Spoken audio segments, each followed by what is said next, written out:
Buenos días a todos y a todas. Tengo el agrado de darles la bienvenida a esta comisión número 8 del octavo Coloquio Internacional de Investigadores en Diseño 2023. Este es el segundo día del Coloquio 2023 y este coloquio, como ustedes bien saben, es un espacio dentro de la Semana Internacional de Diseño en Palermo, que está organizado por el Instituto de Investigación en Diseño de la Universidad de Palermo. Este coloquio del que hoy somos parte se realiza anualmente en forma ininterrumpida desde el año 2016. En esta ocasión se desarrollan 36 comisiones, es decir, 35 comisiones más, donde se presentan los resultados publicados de 32 proyectos de investigación, del que forman parte más de 500 investigadores y académicos de todo el mundo. La gran mayoría de estos proyectos se coordinaron y realizaron en forma colaborativa con más de 30 instituciones de 11 países de todo el mundo. Hecha esta presentación formal e institucional en la que le damos el marco al coloquio, le paso la palabra a Zulema Marsorati, que es la directora de la línea número 14 del Instituto de Investigación en Diseño, y que presenta el proyecto de investigación Asimetría y Violencia en las Relaciones de Género. Los resultados de este proyecto de investigación fueron publicados en la edición número 201 de Cuadernos del Centro de Estudios en Diseño y Comunicación, que también se presenta en esta ocasión. Dicho esto, Zulema, toda tuya la comisión.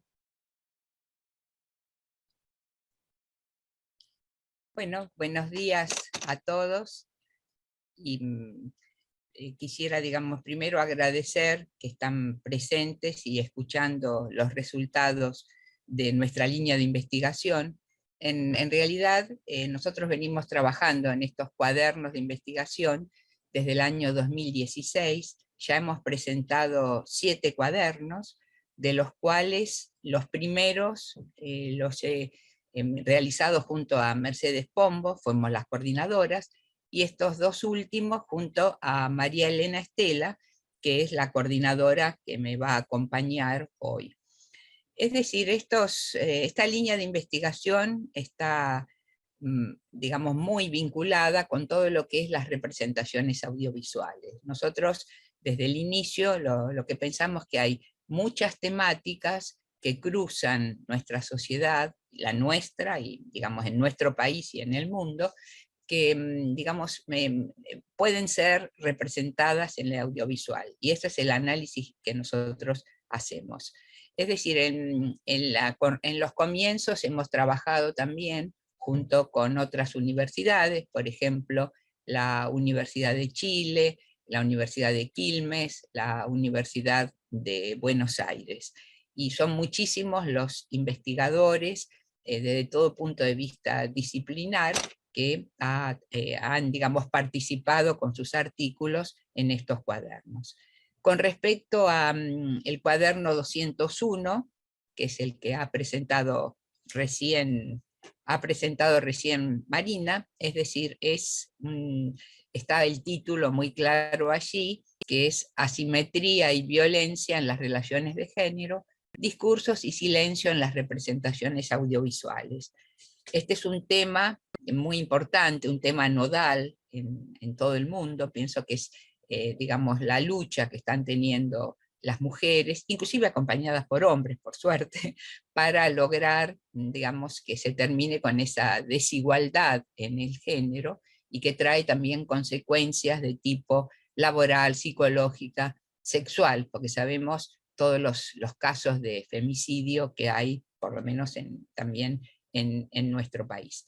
Así que bueno, no, en nuestra línea de investigación y en este cuaderno han intervenido, digamos, todos los autores que son desde distintos campos disciplinarios, por ejemplo, el derecho, por ejemplo, el arte, la historia, la sociología. Entonces yo los invito a todos para que ustedes puedan leer los artículos de este cuaderno. A continuación, primero lo que quería comunicarles es que todas las personas que, digamos, quieran hacer alguna pregunta, lo pueden hacer al final, a través del chat. Lo que yo voy a hacer ahora es la primera parte de esta coordinación, y en ella voy a ir presentando a los distintos autores, que van a tener aproximadamente unos 15 minutos para que puedan, digamos, exponer sus trabajos. Y luego María Elena Estela, la otra coordinadora que me acompaña en este cuaderno, va a hacer la presentación de los trabajos últimos, digamos, y además ella va a hacer el cierre de, digamos, de este coloquio. Así que bueno, en primer lugar voy a invitar a Mónica Gruber, que ya la veo allí, con su trabajo Ejercicios de la memoria, sacar a la luz la memoria de las rapadas. Así que invito a Moni a que empiece a exponer. Muchas gracias. En primer lugar, quería agradecerle a López este espacio y a Zulema y a María Estela, las coordinadoras del volumen, y agradecer especialmente a las directoras Gema y Mónica del Raíz Corday, Dolores Martín Consuegra, Martín Fonseca, por haberme permitido acceder al documental con el que trabajo. Mi trabajo se llama Ejercicios. Voy a leer algunas partes y hacer una síntesis. Invito a que lean el artículo completo en el volumen. El trabajo se llama Ejercicios de la memoria, sacar a la luz la memoria de las rapadas. La guerra civil 1936-1939 fracturó España en dos y la sacudió desde sus cimientos. Enfrentó a familiares y amigos a un duelo fratricida, y el fin de la guerra, lejos de echar paños fríos sobre las heridas, se convirtió en la peor pesadilla para los vencidos. La larga dictadura, instaurada por Francisco Franco, extendería su alcance desde 1939 a 1975, año de la muerte del caudillo. Apoyado por la Iglesia y por el ejército, el generalísimo cumplió con su promesa de imponer mano dura en la península ibérica. Muchas de las leyes sancionadas durante la Segunda República fueron derogadas, revirtiendo los logros en cuanto a derechos civiles, el sufragio universal, económicos, laborales, educativos y familiares, tal el caso del divorcio. A todas luces, el ideal de mujer que propugnaba el franquismo se contraponía al modelo anterior, y en tal sentido, al quedar sin efecto los divorcios efectuados durante el periodo republicano, muchas mujeres se vieron nuevamente vinculadas a sus ex esposos. Asimismo, las conquistas políticas y laborales se perdieron y la mujer volvió a quedar recluida en el ámbito del hogar. Que fuera madre y ama de casa era la prioridad para el régimen.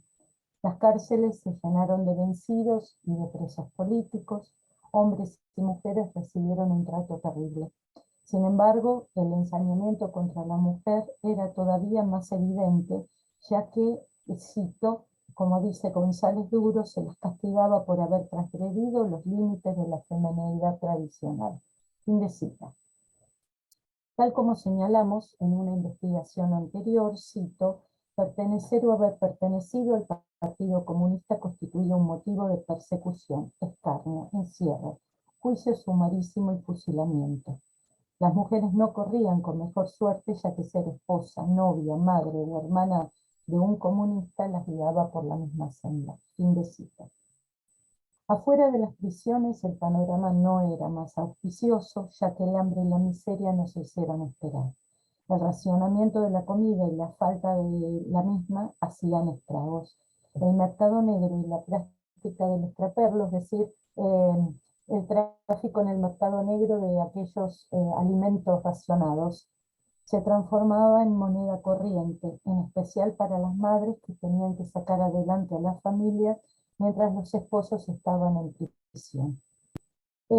La historia, como tantas veces, se contó desde el punto de vista de los vencedores. La transición traería de la mano la ley de amnistía y el pacto del olvido, que quisieron amordazar la memoria.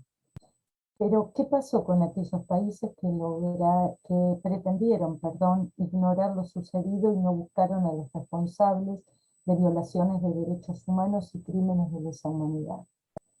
En un luminoso ensayo, Hugo Bauzá, reflexionar acerca de la memoria y el olvido, señala, cito, en las últimas décadas viene operando un revisionismo histórico que saca a la luz hechos aberrantes perpetrados por el nazismo y por otros regímenes totalitarios, junto con el grado de participación y o complicidad de cierta población civil. Este revisionismo pretende reconstruir, no con sentido de venganza, sino de justicia, un pasado traumático cuyas heridas sangrantes aún no han sido restañadas. Para que esto suceda, es preciso saber la verdad, que se juzgue a los culpables y respecto de los difuntos, permitir que se cumplan con las debidas honras fúnebres. Solo así se verá colmado un duelo que no termina de cerrarse. Fin de cita. A diferencia de lo sucedido en Argentina, España no llevó a juicio a los perpetradores de los crímenes durante la aciaga dictadura. Empero, poco a poco, otra historia se iría abriendo paso, buscando otros caminos alternativos. Si los crímenes de lesa humanidad no prescriben, entonces existía la esperanza de enjuiciar a los responsables. Como señala la página web de Baltasar Garzón, cito, la causa 4591/10 por delitos de genocidio y o crímenes de lesa humanidad cometidos en España por la dictadura franquista entre el 17 de julio de 1936 y el 15 de junio de 1977, instruida por la juez doña María Servini de Cubría en el Juzgado Nacional en lo Criminal y Correccional Federal número 1 de la República Argentina, más conocida como la querella argentina, es la única causa abierta en el mundo contra el franquismo. Fin de cita. Poco a poco, los relatos de las víctimas fueron tomando relevancia. Si la historia tenía algo que contar, era lo vivido por los hombres. Invisibilizadas, olvidadas, borradas de esos relatos, las mujeres, por vergüenza debido a las vejaciones sufridas o para evitarles a los suyos cualquier tipo de sufrimiento, callaron sus historias. Niños y mujeres constituían la parte más vulnerable de la sociedad y el franquismo lo tenía bien presente. Esposas, madres, novias, hermanas e hijas de presos políticos y disidentes fueron blanco de violencia física, psíquica y simbólica desmedidas. Cito, en efecto, el franquismo instaura una violencia generalizada, vengadora en todas sus manifestaciones, como lo confirman tanto las mujeres que salieron al exilio político como las que quedaron en el país, en el exilio interior político, y fueron encarceladas y torturadas en diferentes modalidades. Violencia que en su descripción conllevaba las sacas, los degüellos, los tiros en la sien a la vera de los caminos, la cárcel, la violación, la prostitución, etc. Todas esas manifestaciones conformaron y fueron el pilar del nuevo Estado, señala Palma Borrego. Fin de cita. Una práctica extendida en muchos sitios durante el franquismo fue el rapado de las mujeres. Si en Alemania o Francia se pelaba a las mujeres y a los hombres en los campos de concentración o finalizada la ocupación nazi para exponer a las amantes o colaboracionistas del Reich, en España adquirió otros juguetes. Los carabineros, los militares o grupos conspicuos de falangistas, encabezados muchas veces por vecinos acomodados, detenían a las rojas, sacándolas de sus hogares, separándolas de sus hijos. Las trasladaban a las oficinas del ayuntamiento o dependencias militares, donde procedían a raparlas a cero, dejándoles un mechoncito de cabello en la frente, donde colgaban un lacito con la bandera franquista, y además las obligaban a vestir un camisón, les colgaban al cuello un cartel que decía por roja y por puta, y las obligaban a beber aceite de ricino. Cuando la purga comenzaba a surtir efecto, las hacían desfilar por las calles del pueblo, para convertirlas en objeto de humillación y escarnio. Cabe señalar que algunos testimonios dan cuenta que la práctica del extraperlo conllevaba el mismo castigo. La escena nos recuerda a las descritas por Michel Foucault en Vigilar y Castigar. Cito, el condenado paseado durante largo tiempo, expuesto a la vergüenza, humillado, recordando varias veces su crimen, es ofrecido a los insultos y a veces a los asaltos de los espectadores.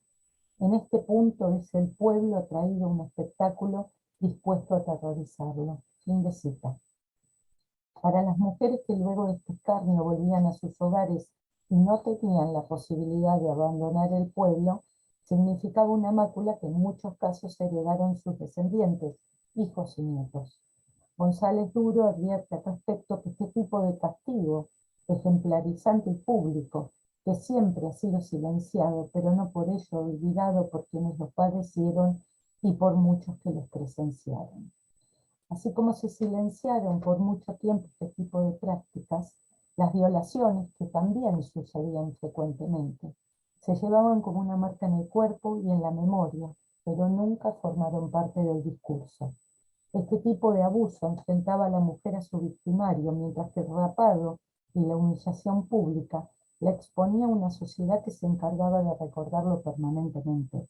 De hecho, los niños, sus hijos, sufrían por ello situaciones de acoso en las escuelas, donde eran insultados, apedreados o bien víctimas de otras tantas injusticias por ser hijos de los ojos. En el año 2020 se dio a conocer el documental Sacar a la luz la memoria de las rapadas, con guión y dirección de Arta Cuadrat, integrado por Gema y Mónica del Rey Jordá, y Dolores Martín Consuegra Martín Fonseca. El largometraje ha sido presentado en varios festivales y ha recibido 7 nominaciones para la 36ª edición de los premios Goya. El documental reconstruye una época dolorosa que padecieron aquellos sectores más indefensos de la sociedad, como indudablemente lo fueron las mujeres y los niños.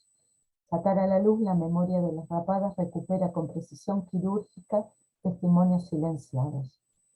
Las placas separadoras evidencian una voluntad ordenadora del audiovisual, el relato teórico, el relato transgeneracional, el relato vivencial y los actos sanadores. Consideramos además que los relatos vertidos por los académicos que intervienen funcionan como encabezado y anclaje de las declaraciones posteriores que ilustran desde lo vivencial o lo referido lo anteriormente expuesto por el conferencista. La dinámica de las entrevistas y la forma en que se hayan agrupado los alegatos permiten desplegar una polifonía de voces otrora calladas. No son voces de primera mano, sino el recuerdo genéticamente transmitido a hijos, nietos y sobrinos, pero no por ello menos atendible. Son ellos quienes con valentía y orgullo se animaron a poner en palabras ese sufrimiento y a desenterrar un pasado todavía doloroso. Las entrevistas se hallan fragmentadas en respuestas cortas. Si bien esta decisión segmenta el testimonio, consideramos que sirve como una eficaz estrategia que hace avanzar el fin. Con sutileza, la cámara se detiene en gestos y silencios, tratando de escudriñar aquello que no se dice, pero que se percibe detrás de cada testimonio. Dolor, incomodidad, sinceridad y otros tantos matices y sentimientos, por lo cual el documental va ganando poco a poco mayor profundidad, intimidad y, por qué no, valentía. A pesar de los vejámenes a los que fueron sometidas, las mujeres en las cárceles y en los pueblos, torturadas, rapadas, insultadas, injuriadas, violadas, ¿qué es lo que le permite al victimario actuar sobre otro ser humano? Indudablemente parecería que una vez más Simone Weil nos responde desde el terrible pasado. El torturador cosifica a la víctima, la reduce a la categoría de lo no humano. Es una cosa que se encuentra a su merced, y si está a su merced le pertenece y puede hacer con ella lo que le plazca. El cuerpo de la mujer se convirtió en un campo de batalla. Resulta significativa ver la participación y la recepción que generan las acciones artísticas, es decir, los actos sanadores de Arta Cuadrat. La energía que se genera en el público y la adhesión que se visualiza a través de sus sonrisas, que justifican indudablemente la satisfacción de saberse haciendo algo que recuerda y pone en evidencia la memoria de lo sucedido con las mujeres en la época del franquismo. El trabajo de Dolores Martín Consuegra Martín Fonseca formulando las preguntas o bien repreguntando, pone en evidencia su tarea como psicóloga y antropóloga al ir desenterrando poco a poco y con un cuidado preciso aquello olvidado, escondido, silenciado, obliterado. Podemos notar a lo largo de las entrevistas que se establece un diálogo apacible con los entrevistados, sin estridencias ni voces elevadas, lo que propicia una cierta intimidad, un momento y un lugar apropiado para aquello que se va a revelar, aquello que las directoras quieren sacar a la luz. Muchas gracias.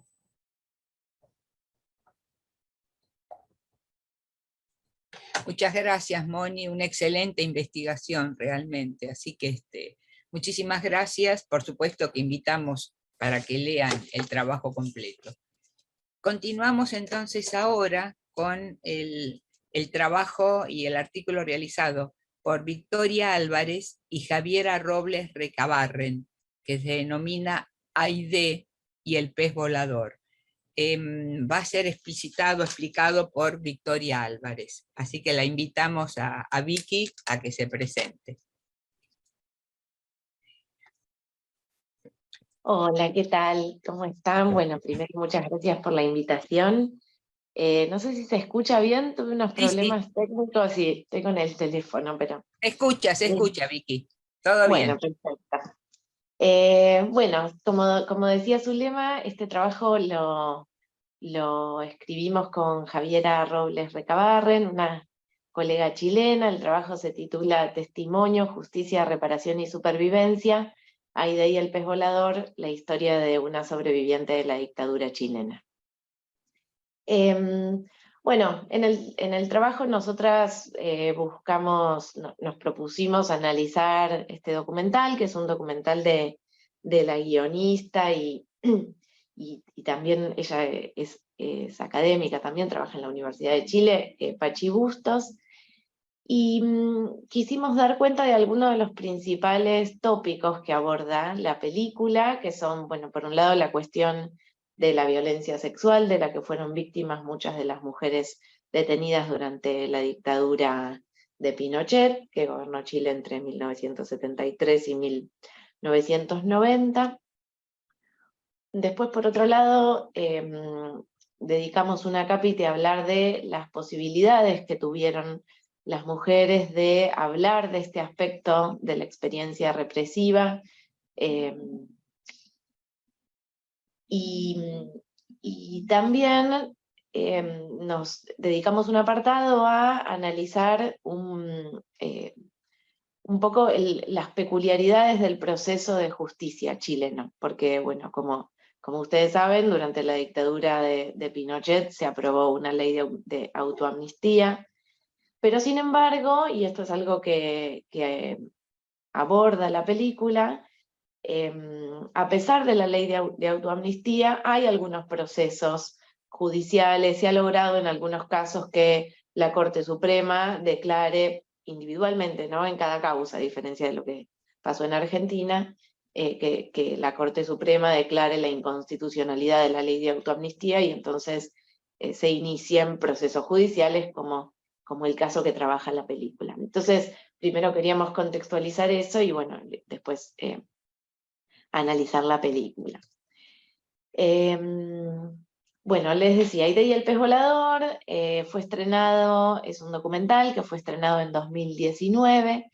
La película centra la mirada en el caso de Aide Oberreuter, que era una militante chilena que fue secuestrada en 1975 y fue sometida a torturas que incluyeron un simulacro de autopsia. Ella estaba embarazada, no lo había dicho, y bueno, como consecuencia de ese simulacro de autopsia, Aide perdió su embarazo. Este aborto forzado dejó marcas físicas y emocionales muy difíciles de cicatrizar para ella, según ella misma narra, y ese es uno de los temas centrales de la película. En 2004, una periodista, que también aparece mucho en la película, que se llama Alejandra Matus, escribió una nota para la revista chilena Plan B sobre la tortura de las mujeres embarazadas durante la dictadura, y en ese contexto recogió el testimonio de Aidé Oberreuter, que bueno, terminó siendo muy central en esa nota, e incluso tanto su foto como parte de su testimonio terminaron siendo la tapa de la revista. En esa nota ella, bueno, en el artículo la transcribimos un poco más extensamente, pero dice algo que me parece que dialoga muy bien con después lo que sucede en la película. Ella dice: mi Sebastián, que era como se iba a llamar el niño que ella estaba gestando, convertido en terrorista antes de venir al mundo, se quedó en el cuartel Silva Palma. Eso, bueno, aparece en la tapa de la revista, y la nota tiene una circulación mucho mayor de lo que ella esperaba. Incluso ella dice que al principio eso fue difícil para ella. Y ocurre algo que también es tal vez un poco polémico, pero interesante en definitiva, finalmente, que es que un abogado que no la conocía y que no le consulta, decide iniciar una denuncia judicial por delitos, por el delito de crimen contra la humanidad y por torturas en la persona de Aidé, a los represores a los responsables de este cuartel Silva Palma, ¿no? Por este caso, por la pérdida de este embarazo. Y sorpresivamente esta causa avanza en la justicia. La Corte de Apelaciones toma la denuncia e inicia una investigación que dura muchos años, pero bueno, todo eso hace que la directora de la película decida contactar a Aidé para acompañarla en este proceso de justicia y hacer una película sobre eso. Esto ocurre en 2003. La película finalmente se estrena en 2019, pero se termina de filmar a principios de 2018. Entonces, bueno, nosotras en el primer apartado trabajamos, como les decía, las formas de violencia sexual a las que fueron sometidas las detenidas. En el segundo apartado intentamos reponer brevemente estas características peculiares del proceso de justicia transicional en Chile, que es muy peculiar, y en el tercer apartado, y en esto es en lo que me voy a detener en esta exposición breve, analizamos la película. Pero después si tienen alguna consulta sobre las otras cuestiones, bueno, lo charlamos. La primera escena de la película, que a mí siempre me gusta detenerme, ¿no? en cómo la escena con la que se inicia una película y la escena con la que termina. En la primera escena de la película vemos a Aidé junto a su abogado y a su hija a la espera de que comience el juicio. Pero la sesión ha sido suspendida, según ellos mismos narran en la película. No es la primera vez que esto pasa, es una práctica dilatoria a la que están acostumbrados. Luego la cámara acompaña a Aidé durante los meses siguientes. Ahí se da una cuestión inesperada cuando deciden iniciar la película, que es que Aidé tiene que someterse a un tratamiento contra el cáncer. Entonces, al mismo tiempo que ella da pelea en los tribunales, debe enfrentar, ¿no?, otra batalla en su propio cuerpo. Y según ella misma narra, como consecuencia de lo que vivió en la dictadura, el miedo a cualquier tipo de intervención médica, ya sea un pinchazo o lo que sea, es algo que a ella le resulta casi imposible de sobrellevar. Entonces, bueno, la cámara la acompaña incluso durante gran parte del tratamiento, dando cuenta de esto, ¿no? De también estas consecuencias que generó la dictadura y la experiencia que ella tuvo durante la dictadura. Por otra parte, en la película aparecen también los testimonios de los otros hijos de Aidé, 2 hijos que ella había tenido antes, una hija que había tenido antes y un hijo que tuvo después. Y ellos hablan de sus recuerdos de la infancia, ¿no? De un pasado en el cual la muerte del hijo, de Aidé en su vientre, como ella siempre le llama, era un tema del que solo se hablaba en el círculo íntimo, era un tema que su madre siempre tenía muy presente, pero que fundamentalmente por temor a una posible incomprensión, solo se hablaba de eso en el círculo íntimo, hasta el 2004, que es cuando ella habla de esto con esta periodista y finalmente, bueno, adquiere una visibilidad muy, muy grande. Entonces, en Aidé y el pez volador vemos a una mujer doliente que aguanta y que insiste, ¿no? Y que también logra restituir ceremonias y configurar duelos. Y esto es algo que a nosotras nos interesó mucho de la película, que también es otra cosa que no estaba pautada desde el principio, sino que en el transcurso de este proceso judicial, de su tratamiento contra el cáncer y de la filmación de la película, Aidé toma una decisión que ella dice que es fundamental para ella y que constituye un vuelco en la película, que tiene que ver con un ritual que ella decide llevar a cabo para liberar, dice ella, a Sebastián y arrancarlo, dice ella, ¿no?, del cuartel Silva Palma. Ella dice que quiere hacer un ritual para liberarlo en el mar, en la fecha en la que su hijo hubiera cumplido 40 años de vida. Entonces, lo que ella dice textualmente es, cito, dice, lo que quiero hacer es simbólicamente sacar a Sebastián del cuartel Silva Palma, adentrarme en el mar y liberarlo en el cielo y en el mar. Y Sebastián se va a convertir en un pececito volador, que se va a ir por ahí y entonces le vamos a regalar la libertad y la paz que siempre debió tener. Yo no quiero nunca más mirar a ese lugar y recordar a mi hijo ahí muriendo. Quiero mirar el cielo y el mar y recordar a mi hijo volando, nadando, creando, siendo luz, no dolor. Entonces recurre a la figura del pez volador, que es un tipo de pez que tiene unas aletas tan grandes que puede volar y escaparse fácilmente de sus predadores.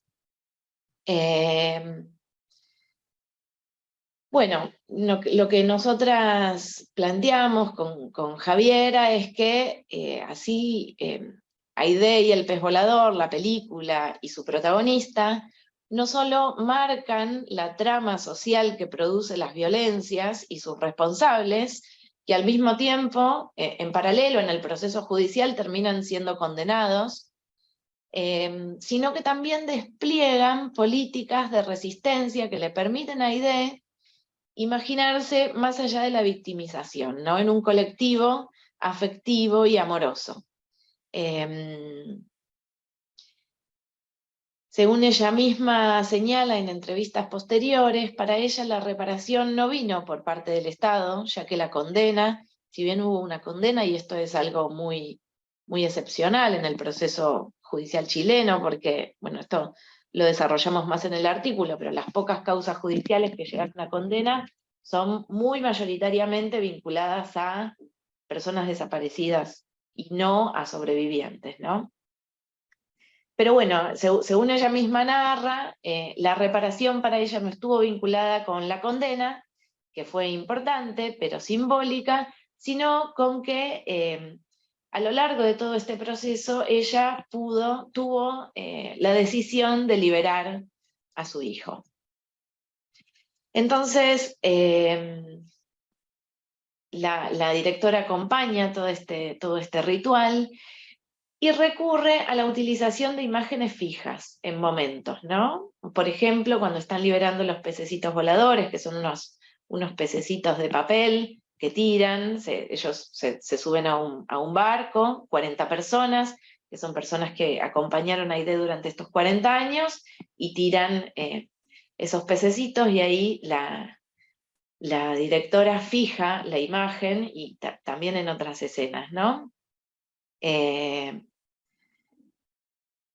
Y eso le da como una cercanía, ¿no? Como una cercanía a la idea del álbum familiar o de las fotografías del archivo personal. Usa algunas fotografías del archivo personal que también se fijan. Y nos resultaba interesante porque estas imágenes inmóviles chocan con el movimiento propio del montaje audiovisual, así como también con el ritmo de algunas escenas. Por ejemplo, la película inicia con un plano fijo, con un plano que registra el movimiento del agua del Océano Pacífico. Inmediatamente después aparece esta escena fija de Aide frente a tribunales, de espaldas. Entonces, por un lado, el movimiento del agua, y por otro, la dureza que debe mantener frente a la justicia. Ambas imágenes montadas una después de otra permiten pensar en los tiempos de la historia y en las escenas de la memoria, ¿no? Lo que se sigue moviendo, lo que se fija en el recuerdo y lo que cambia.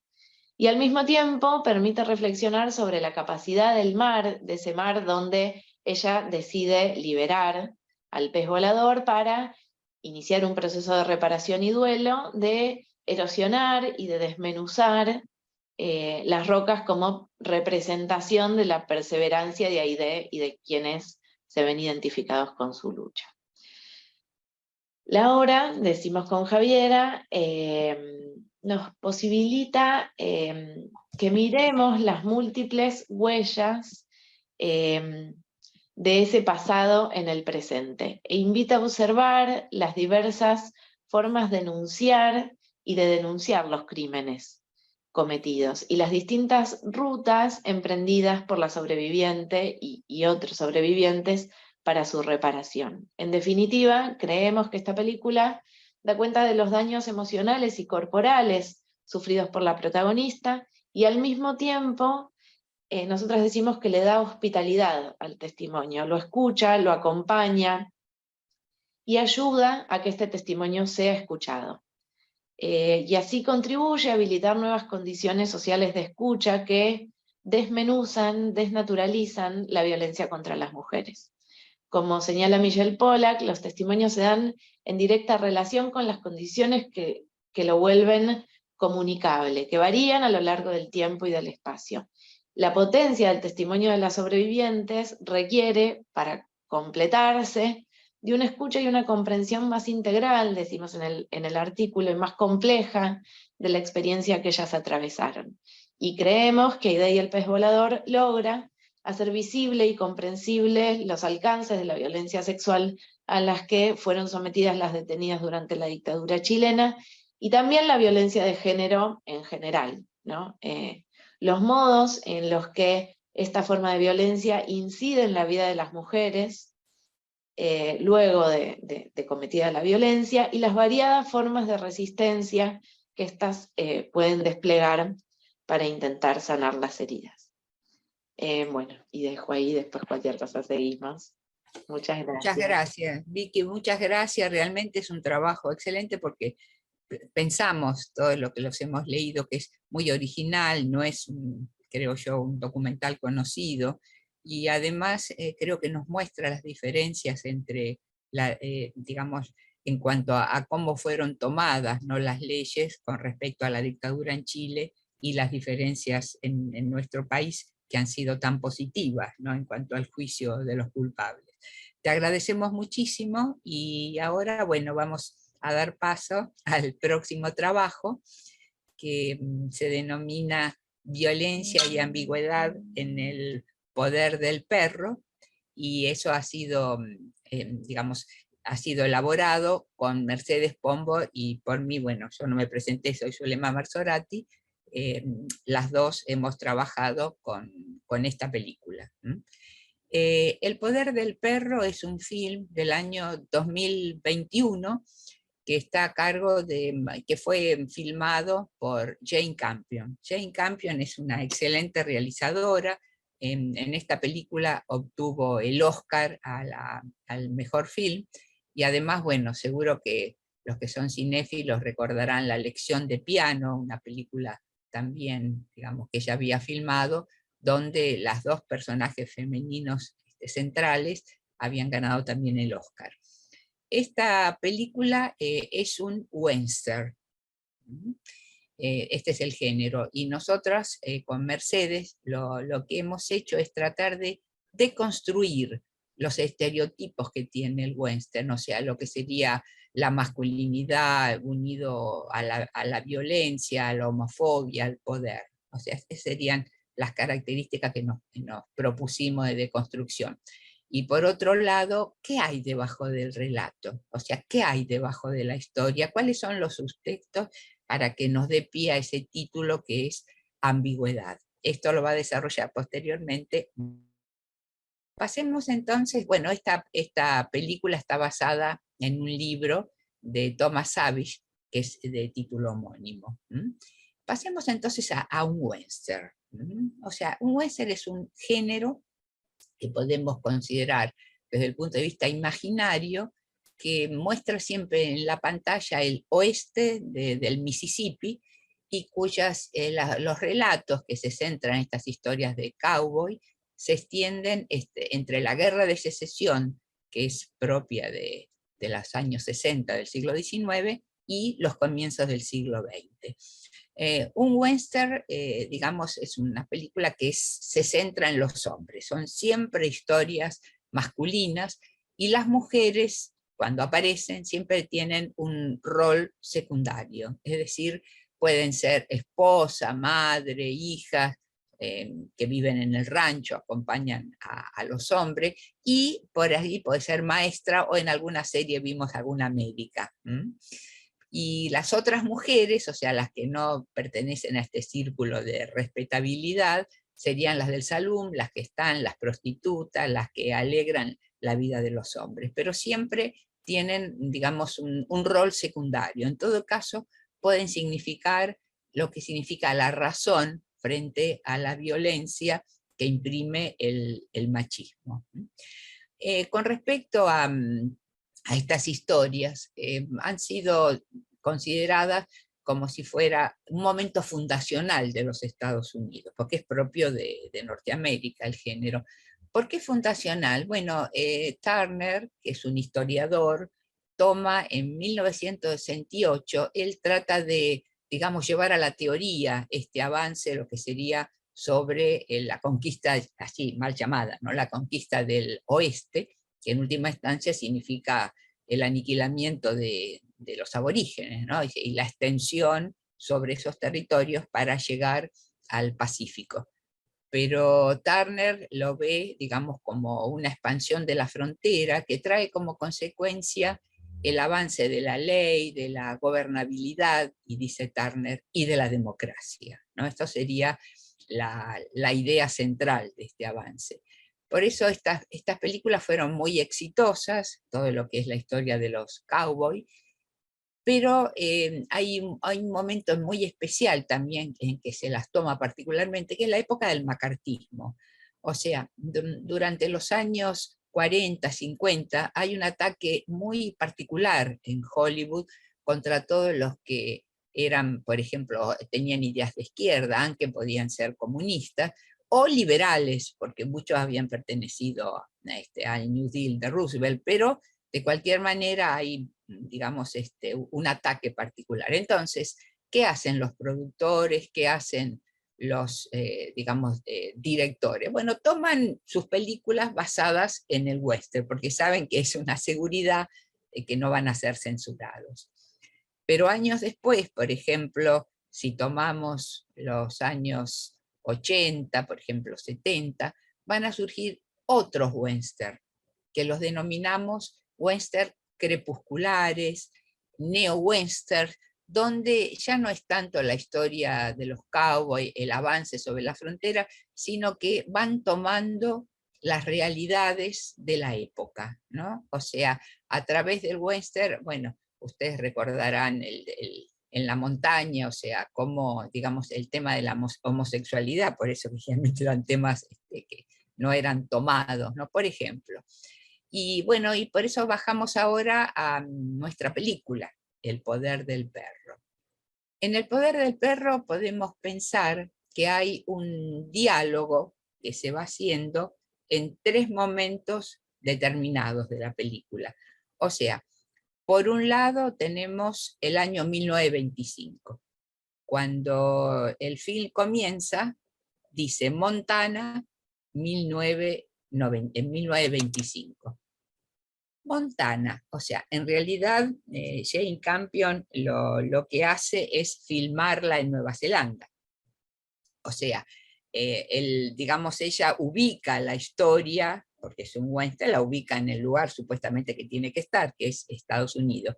Pero, digamos, toda la zona donde ella filma, esos amplios espacios, yo los invito a que la vean, inclusive está en Netflix, una película excelente, ¿no?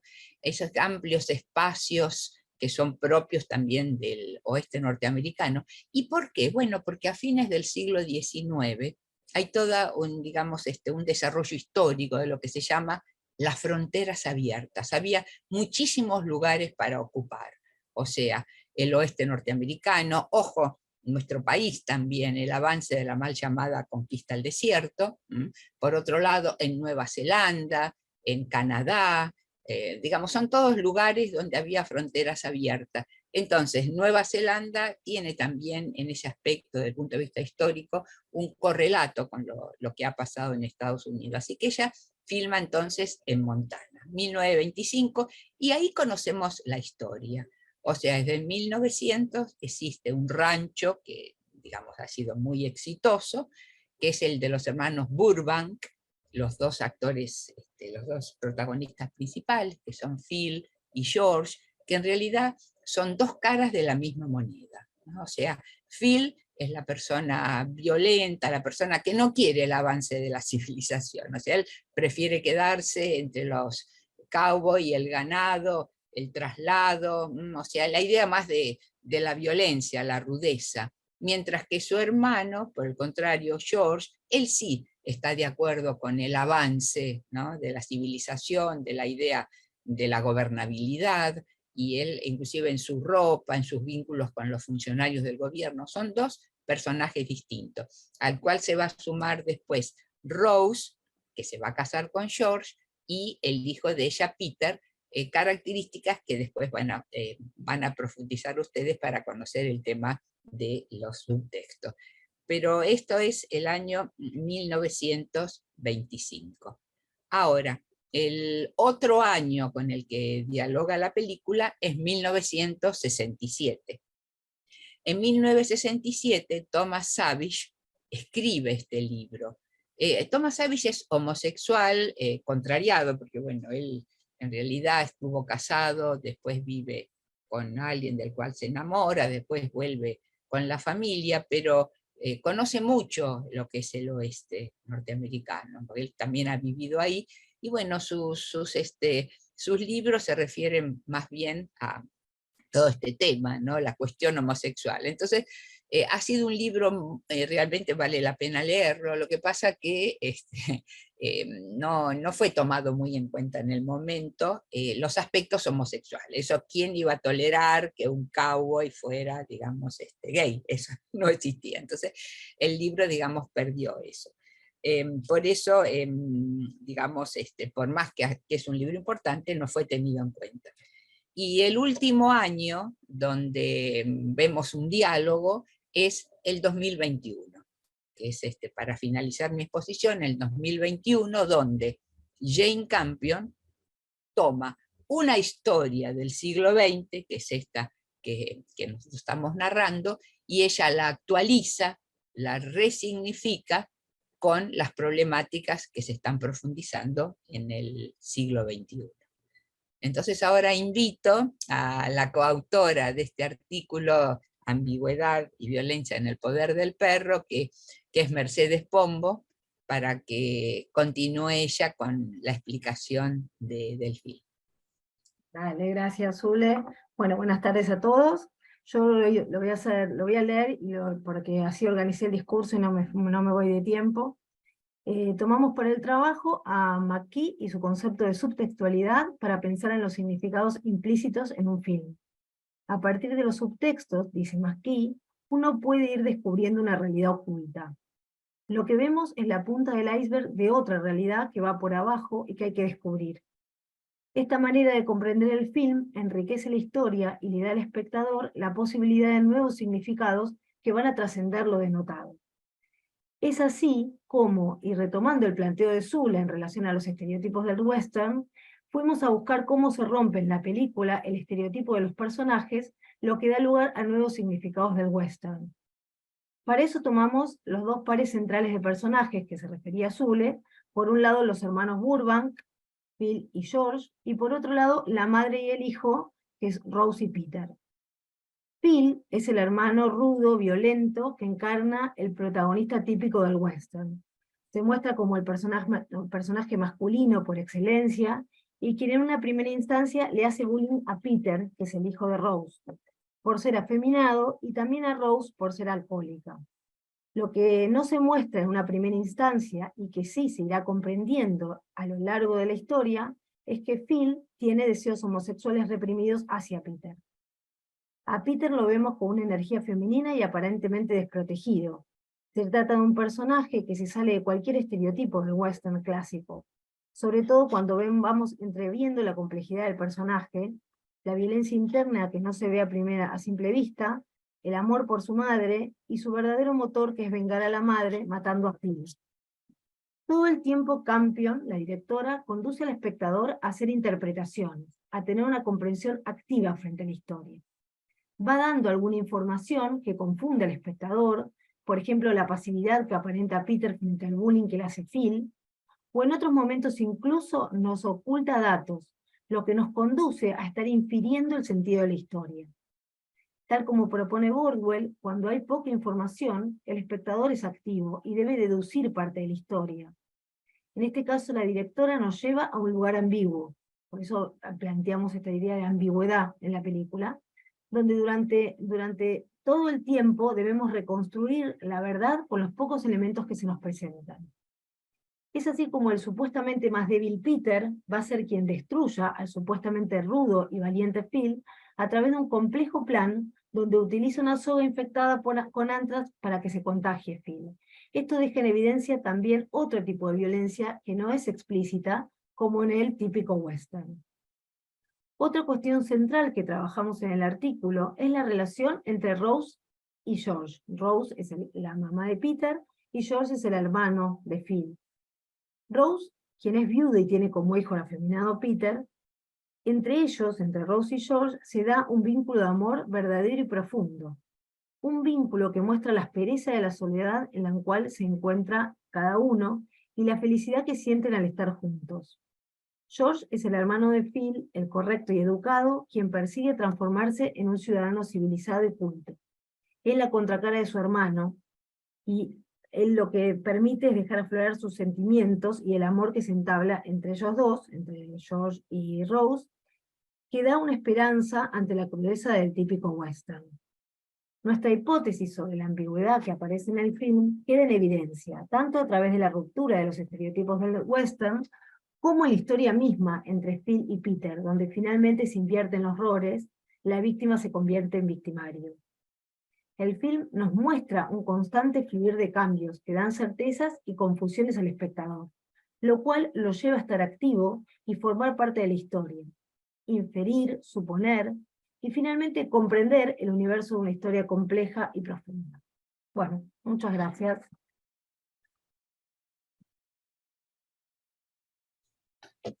Bueno, entonces ahora continuamos con Liesl Torray. Una mujer soltera es un caos, un desorden de la naturaleza, basado en la película Camila. Así que vamos a escuchar entonces a Liesl Torray.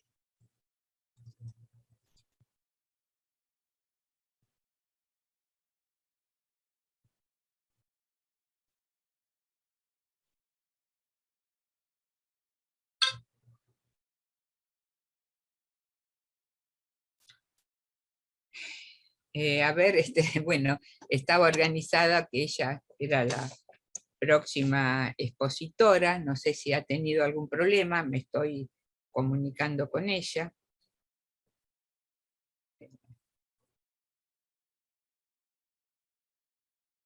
Liesl, te estamos esperando para que expongas.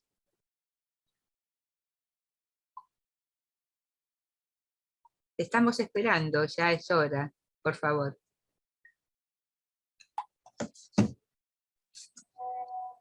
Ella me había dicho que aparece silenciada y que no puede hablar. Pero la pantalla está sin cámara y sin audio. Bueno, me dice... A Octavio le tendrías que avisar, Zule, que A mí me la tiene pasaba que lo dar- mismo. la tiene que habilitar. Avisale a Octavio.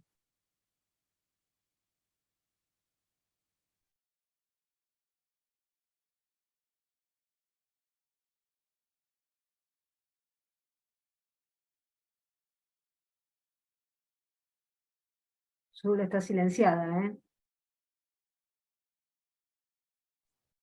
Bueno, no sé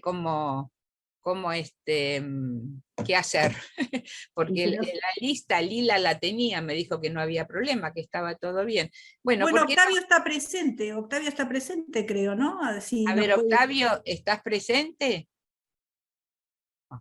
A ver, ¿qué les parece que continuemos con, no sé si... bueno, Cristina me dice también lo Sí, mismo. vamos a plantearlo. ¿Eh? Octavio, Elisa el Tornay no puede entrar, dice. Dale, ahora me fijo, si quieren sigan con el siguiente. Bueno, entonces, bueno, vamos a ver si Joana está presente. Bueno, entonces hacemos así, continuamos con la siguiente expositora. Creo que está presente Joana, Tato.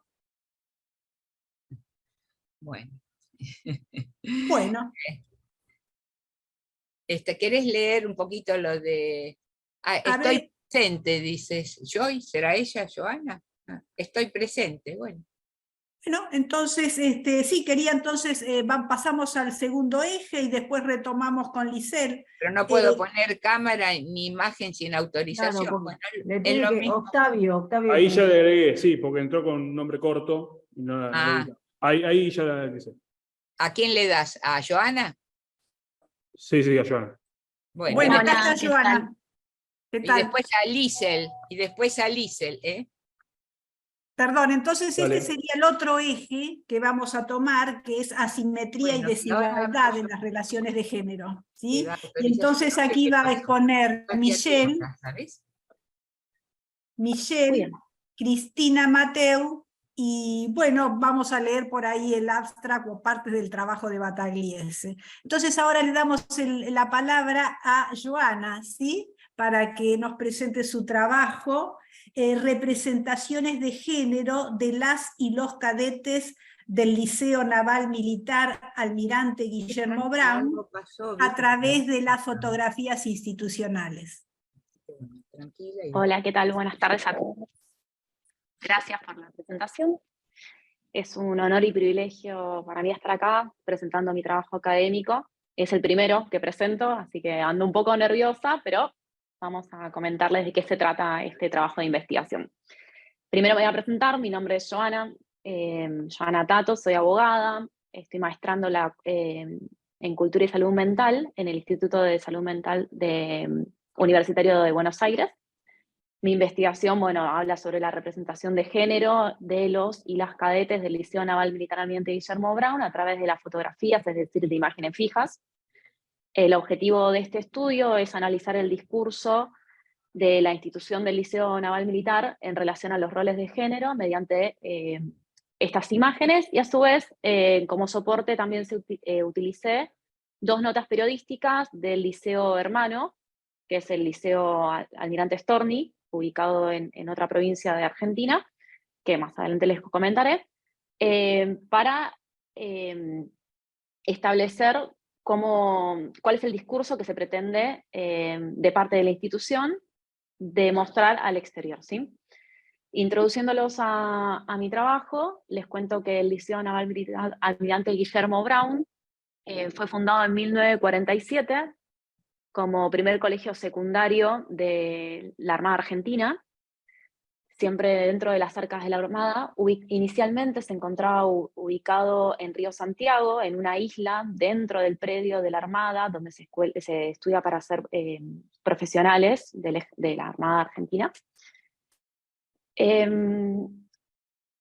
Y no fue hasta el 2000 es decir, 53 camadas después, que se permitió la incorporación de las mujeres también, atento que inicialmente era una modalidad exclusivamente para hombres. Este cambio se dio por dos motivos: económico principalmente, porque sucedió en crisis de ingresos, y por otro lado, por un cambio cultural también.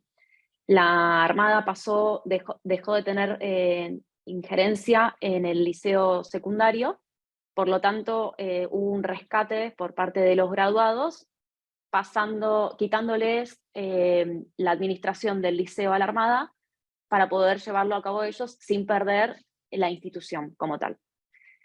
Como les decía, bueno, pertenezco a la cuarta camada de mujeres. Hoy ya pasaron más de 15 camadas mixtas. La institución atravesó estos cambios. Por supuesto, dentro de mi cursada tampoco fui consciente de los hitos históricos que se fueron viviendo en ese entonces, es decir, la incorporación de la mujer a una institución cerrada y masculinizada. Tampoco había sido consciente de que estaba estudiando, porque ahora les comentaré mejor, en un centro de detención clandestina, que es en la ex-ESMA. Y bueno, que el traspaso de la ESMA fue un hito también histórico a nivel nación, porque ahí se fundó luego el Museo de la Memoria en honor a las víctimas de la última dictadura.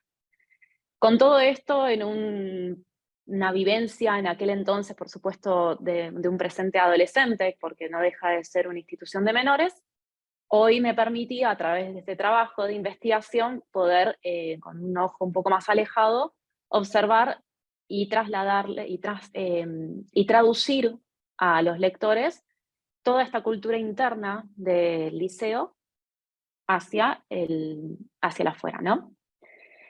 Como les anticipé, todos estos cambios políticos y económicos del país hicieron que el liceo se mudara inicialmente de La Plata, donde es el predio de Río Santiago, a lo que era la ESMA, y luego, cuando se cedió ese predio para el Museo de la Memoria, debió mudarse nuevamente, pero de una manera más improvisada, a un club social que fue adaptado en realidad para poder recibir a los cadetes. Bueno, ese traspaso de la ex-ESMA al club social, yo lo viví, y se improvisaron, que eso es parte del trabajo, como algo un poco de ponerlos en tema de cuál es la cultura, cómo fue el avance de la institución, los cambios que se fueron generando a nivel ideológico, y luego, bueno, cómo eso también,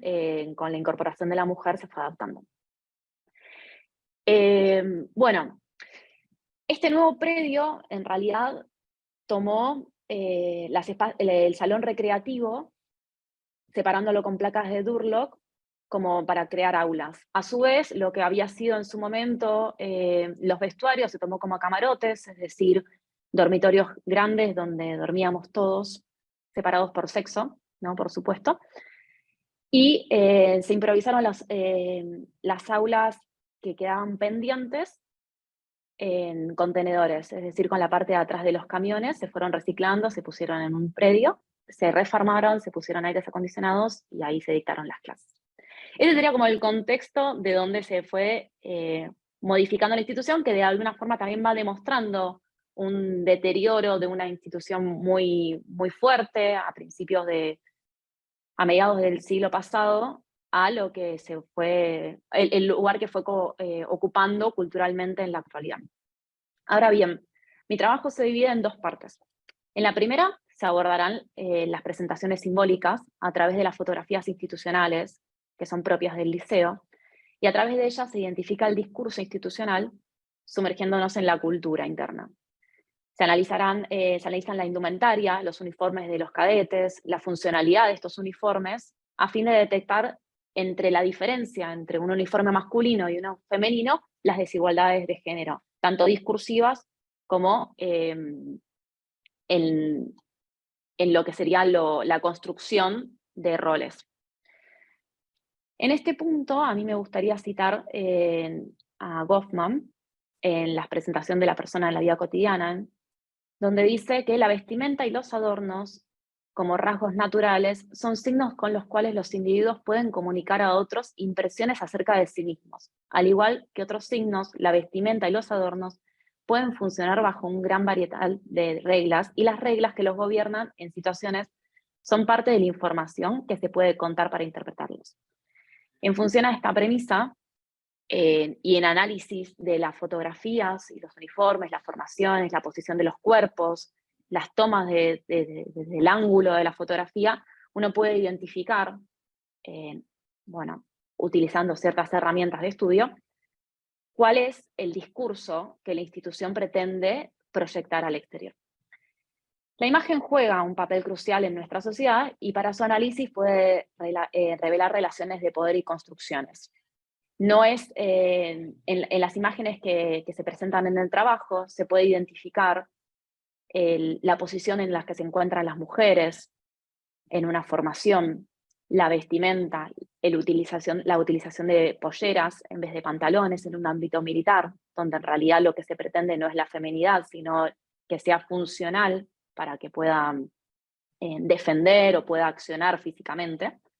Sin embargo, bueno, como este discurso se puede ver contradecido utilizando esta condensación de lo que es la mujer o lo que fue la mujer a principios del siglo pasado.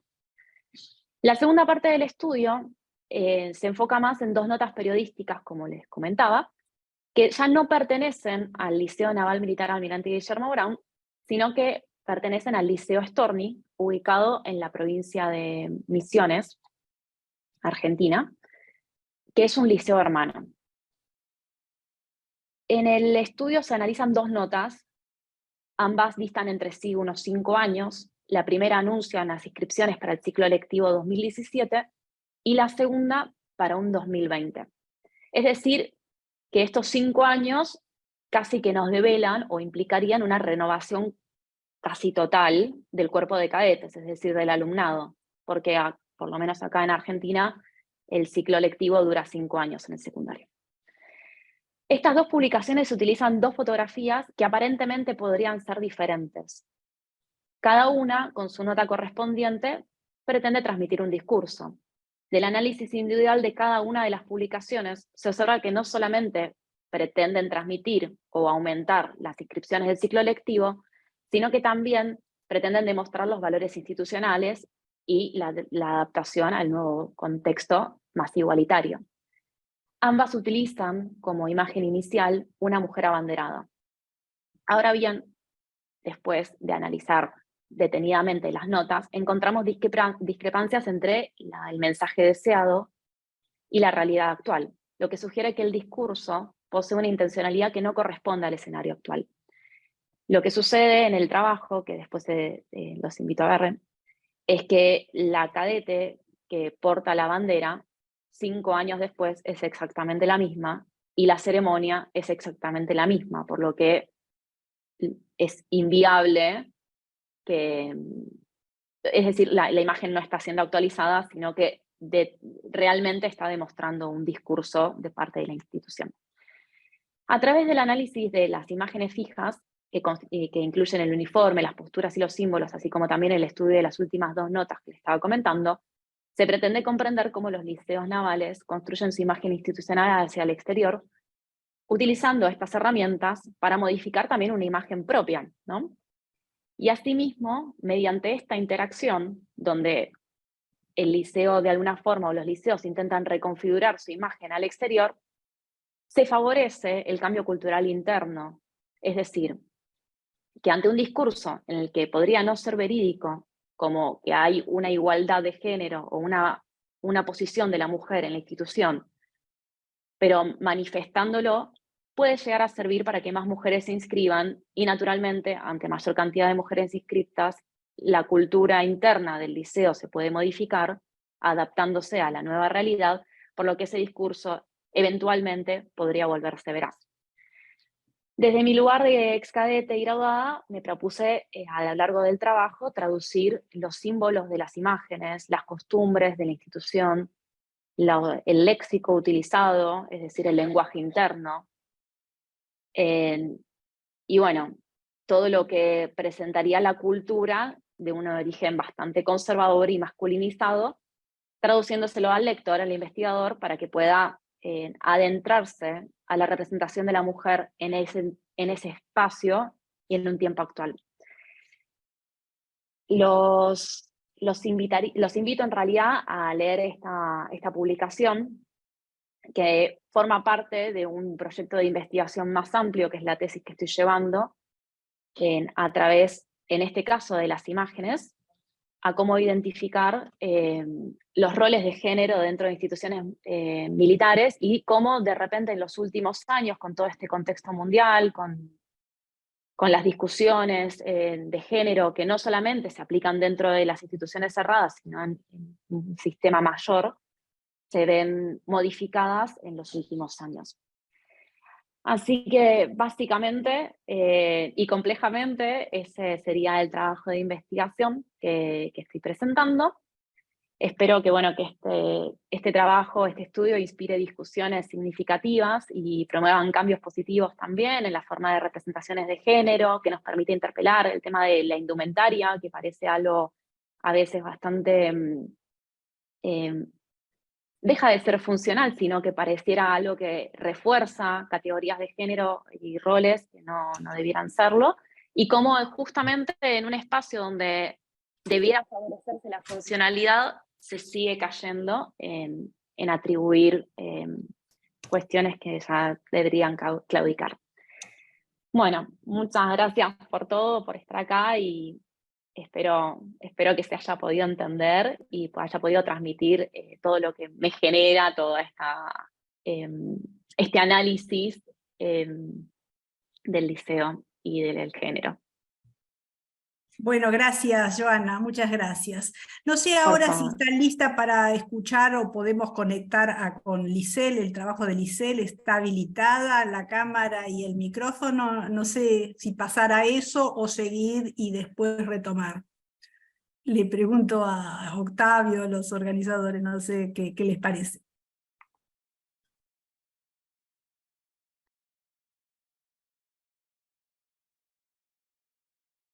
Octavio, a ver.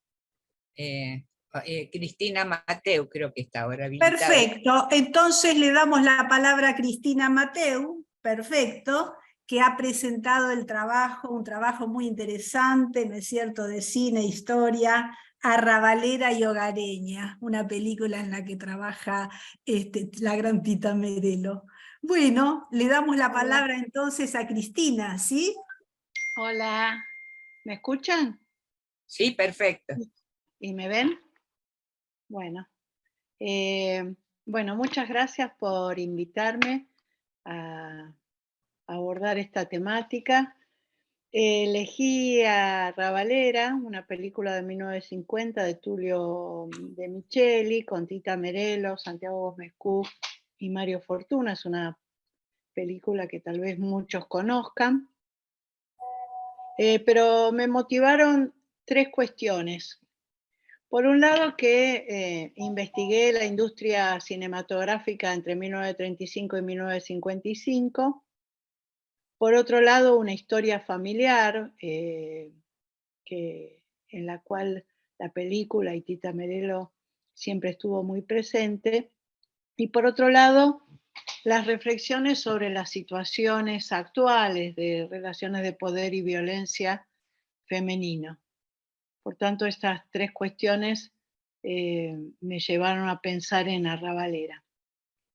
El periodo de la película y lo que aborda y las transformaciones de las relaciones sociales y los vínculos de las mujeres y las actitudes de las mujeres y los derechos de las mujeres durante ese periodo son muy importantes, porque es un periodo que viene de una crisis económica muy fuerte, la crisis del 30, en donde en el mundo empiezan a aplicarse políticas de intervención estatal. En la Argentina y en muchos países de América Latina se inicia el proceso de sustitución de importaciones. Está la Segunda Guerra de por medio y, por supuesto, el peronismo.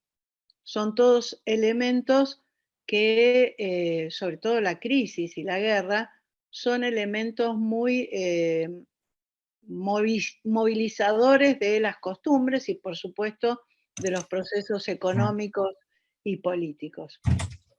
En ese sentido, me parecía interesante qué era lo que se había modificado y qué se veía en esta película de este proceso. Respecto de mi familia, los vínculos maternos. Zulema, ¿podés apagar tu audio? ¿Me escuchás?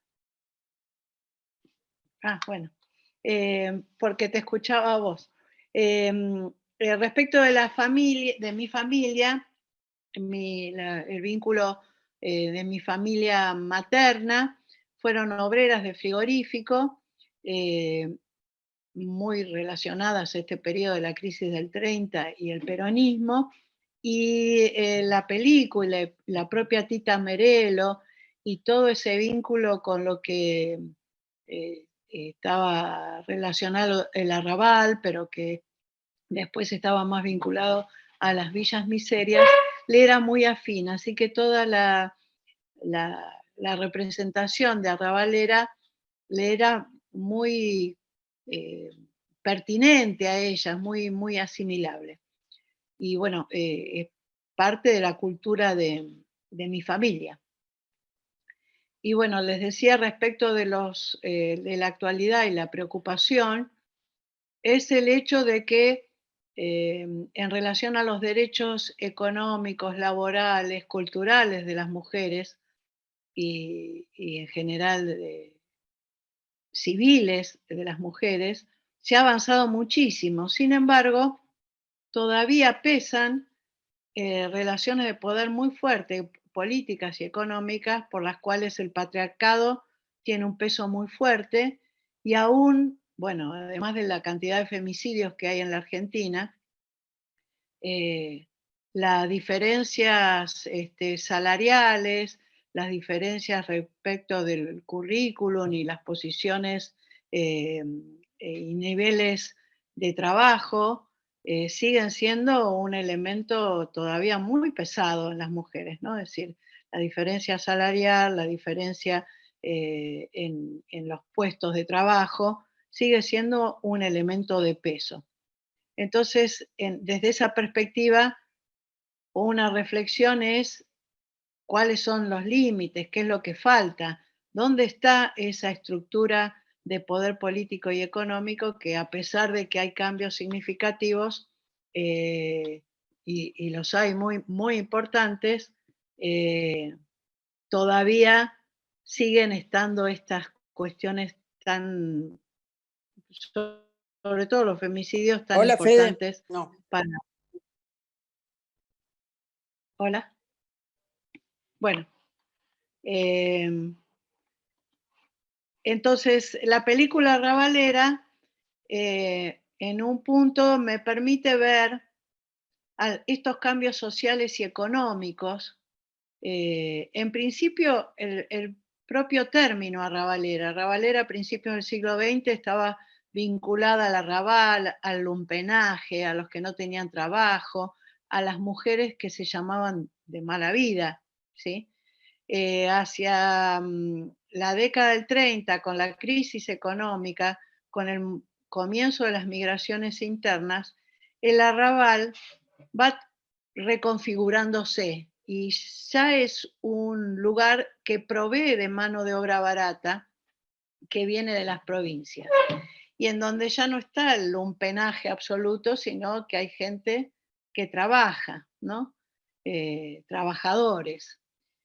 Este es un elemento importante que se ve en la película, por eso el título de Arrabalera y Hogareña. En principio hay un cambio respecto de lo que es el arrabal. Luego los cambios políticos y económicos que también se perciben en la película.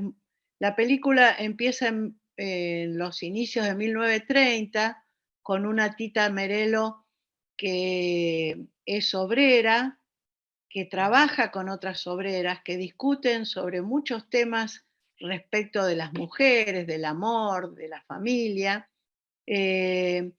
pero que a la vez está mostrando un proceso de crisis, ¿no? De incorporación a través del intervencionismo estatal y de la incorporación de la mujer al trabajo industrial colectivo, pero a la vez también va mostrando ciertas cuestiones de cambios en la cultura de las mujeres.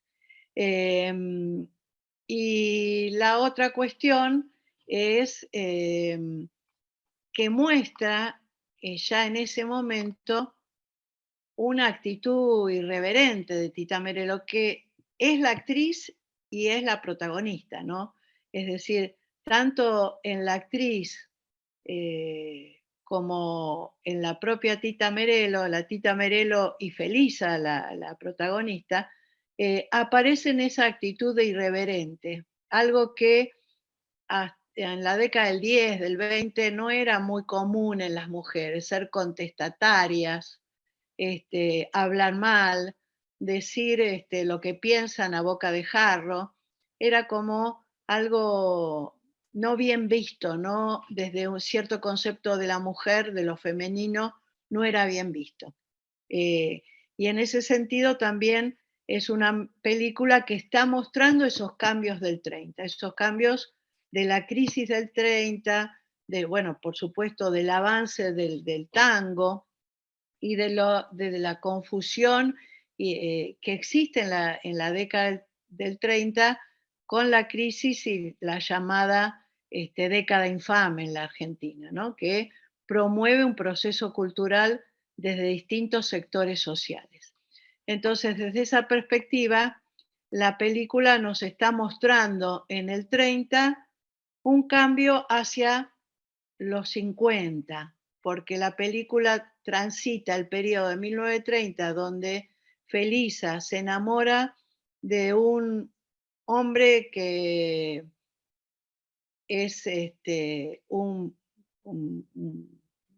¿cómo podríamos decirle? Un hombre que aprovechador, un lumpen, que vive del juego, que se aprovecha de los pequeños triunfos de Felisa cuando gana un concurso y puede ir a cantar a la radio y tener un pequeño sueldo.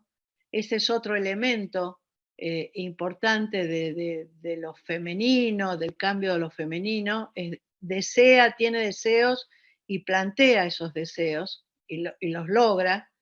Y bueno, es un aprovechador. Y también tiene a otro candidato, Servando, que es un hombre trabajador que tiene un puesto, un lugar de carros, un carretero. Y entonces esos dos personajes se aparecen como dos hombres distintos, uno violento y otro más comprensivo, más protector.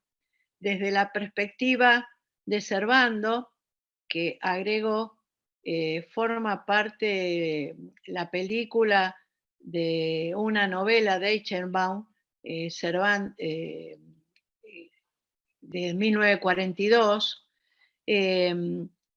muestra ese cambio también respecto de los hombres y de la violencia de los 30 a los años 40, donde ya hay trabajo, donde la sustitución de importaciones genera otras condiciones sociales y económicas. Y por tanto hay una incorporación cultural, civil de ciertos sectores que evitan los procesos de violencia, ¿no?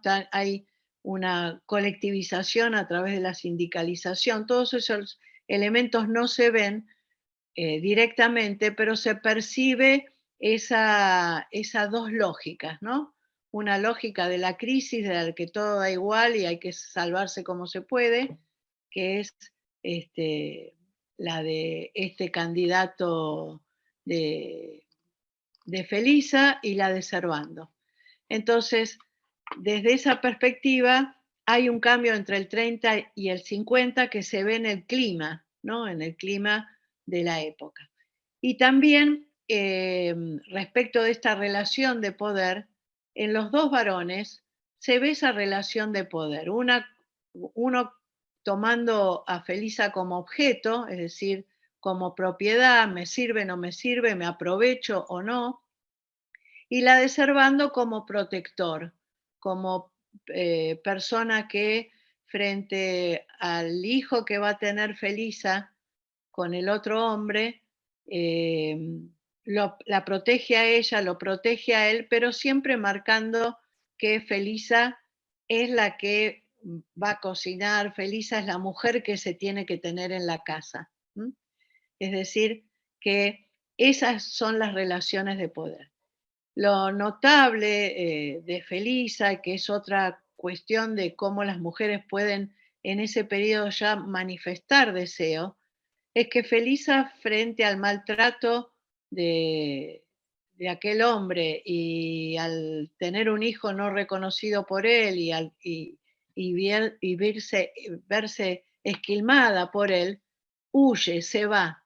Y la sociedad, los vecinos de ahí, la miran con malos ojos porque se va de la casa del golpeador. Pero ella se va y va a pedir refugio a la casa de Servando. Esto es un elemento también interesante respecto de los derechos de las mujeres y de las posibilidades de las mujeres de poder irse. Tengamos presente que la película es de 1950, en 1949 se reforma la Constitución y en esa reforma de la Constitución aparece el divorcio, un elemento muy cuestionado por la Iglesia, pero también socialmente, y que la mujer se fuera de la casa del hombre era mal visto. Entonces son dos elementos muy interesantes de la cultura que plantea la película, que casi son imperceptibles, no los ponen como en primer término.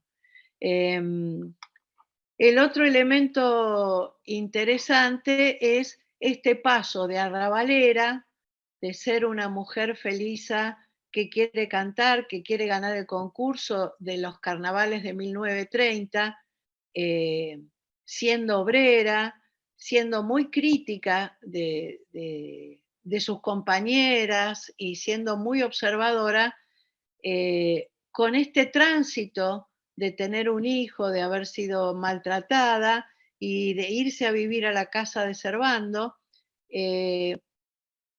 muestra también este cambio en el peronismo, ¿no? Es decir, el cambio de esa crisis del 30, donde todo valía, a la vuelta al hogar, a un lugar, digamos, de protección, en donde la propia Eva Perón plantea que el lugar de la mujer es apoyar y sostener al varón, ¿no? Es decir, desde esa perspectiva, la película la hace transitar a Tita Merelo y a su protagonista Felisa de ese lugar de arrabalera, de querer salir, de querer estar, de ser independiente, a ese lugar de la mujer que apoya al varón y que es hogareña y que se convierte en una mujer de la casa, que olvida completamente su pasión por el tango y ser cantante.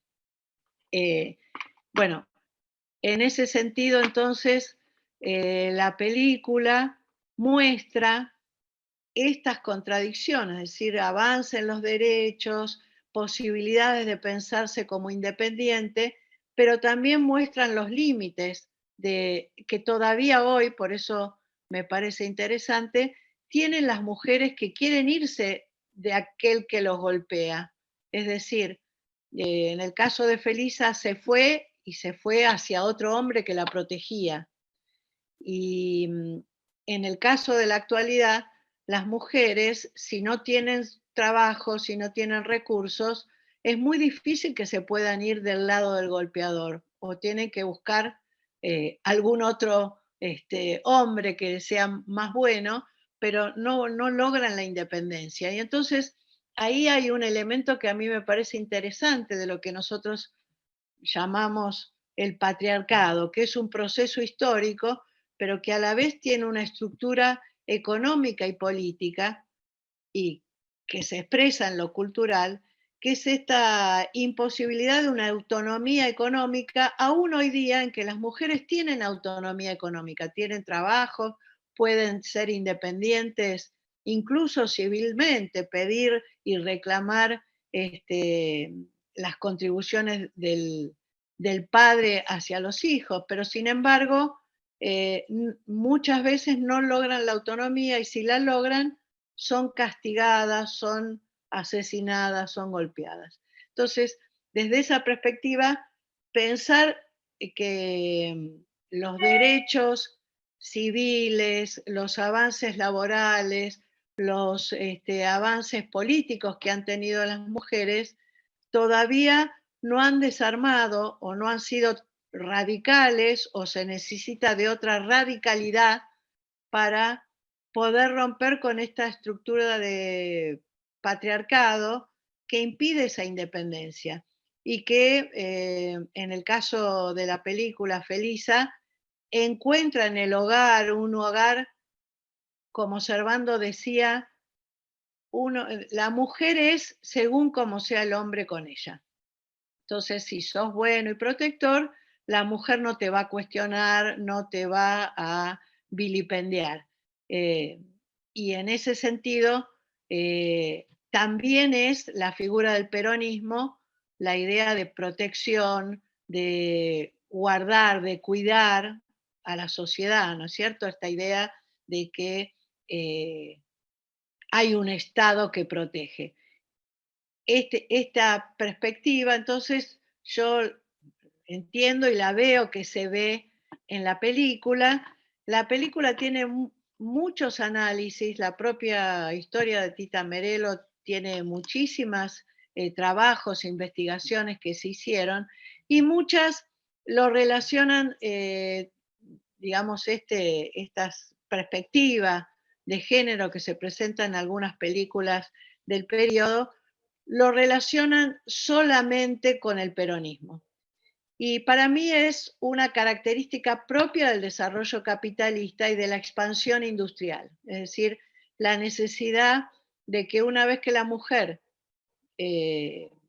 trabajó, se incorporó al sistema formal, pero a la vez también trabaja en el sistema domiciliario, requiere, digamos, de incorporarla y ser sostén hogareño, porque la actividad hogareña no tiene remuneración, y históricamente el trabajo femenino, que siempre fue importante en el hogar y fue importante en el sistema productivo, no se lo considera como un sistema de acumulación económica, ¿sí?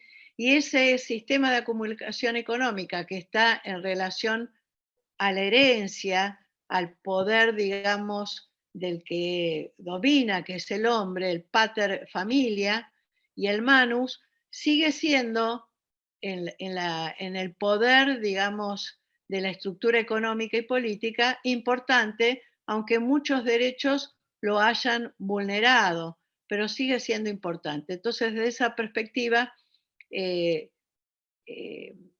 digamos, la película me parece que nos muestra cómo hay cuestiones del patriarcado que siguen vigentes hoy día. La falta de apoyo social, la gente, digamos, que no apoya los procesos de las mujeres, la falta de apoyo del Estado para que la mujer pueda independizarse del golpeador, la falta de una cultura que cuestione el machismo, las visiones machistas de poder, todavía son cuestiones que están presentes y que se ven en la película, pero se dulcifican de alguna manera, porque quién no quisiera tener un hombre protector como Servando, que es lo que nos muestra la película, pero que en general muestran la perspectiva del desarrollo capitalista e industrial.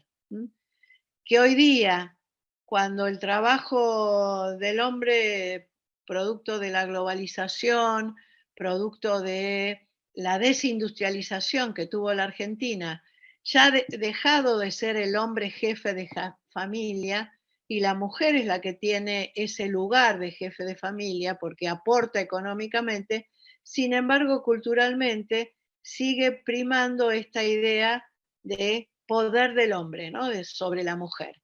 Y bueno, gran parte de los femicidios creo que están en vinculación con esta visión de que el hombre tiene poder sobre la mujer, no solo en lo político, económico, sino fundamentalmente en la dirección, es decir, en cuáles son los deseos objetivos de las mujeres, es decir, hacia dónde pueden ir. Sin el hombre no pueden ir. Y entonces, desde esa perspectiva, ese cuestionamiento sigue estando vigente, ¿no? Es decir, sigue estando presente. Y en Arrabalera tal vez muestra desde muy tempranamente esta cuestión.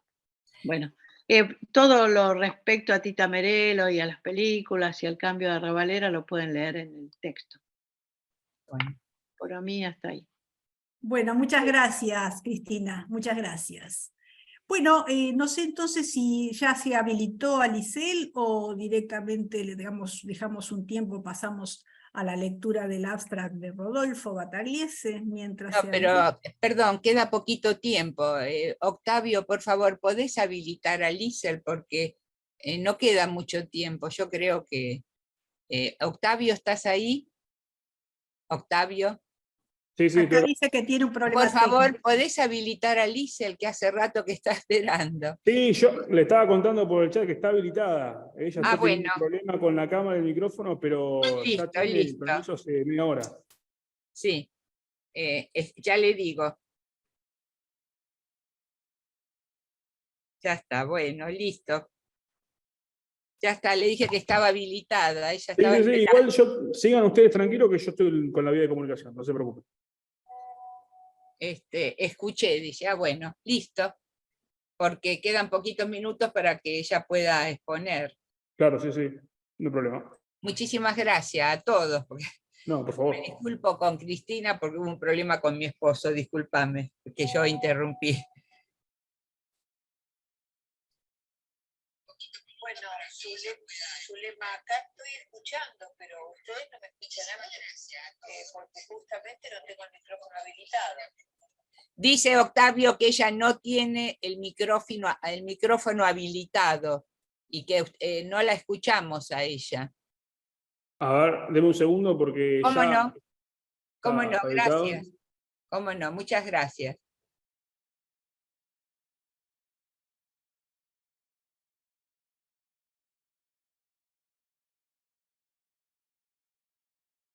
Bueno, estas cosas pasan a veces, ¿no? Que...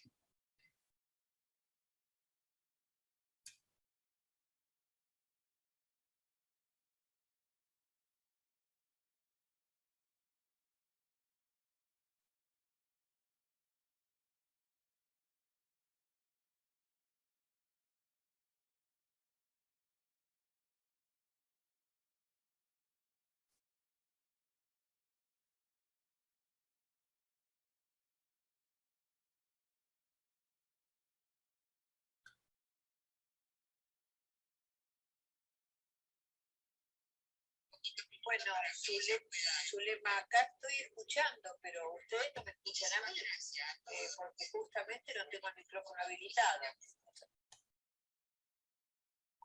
Sí, ya le dije a Octavio, no sé qué es lo que pasó con lo tuyo. La verdad, Liz está tratando de arreglarlo. No sé, querido. Ahora está tratando, sí. Perdón, Octavio, a ver. Octavio, ¿vos creés que podés hacerlo? Porque si no, no sé, aunque sea hacer el cierre y después darle lugar a ella, no sé, pues yo no quiero que ella no exponga, porque...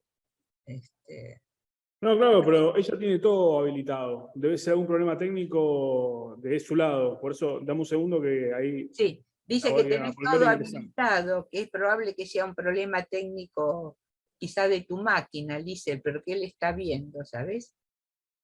Ahí la voy a volver la saco y la vuelvo a entrar a ver si es eso. Te saca y te vuelve a entrar, a ver si es eso.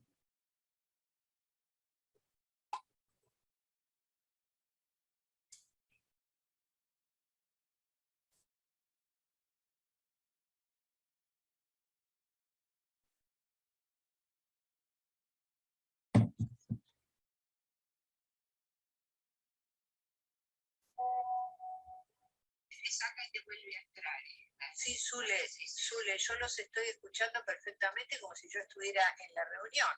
El punto es que ustedes no me pueden escuchar, que sería el más importante, aunque no se habilitara la cámara, pero no se habilita, no puedo habilitar, o sea, intento, no puedo habilitar ninguna de las dos cosas.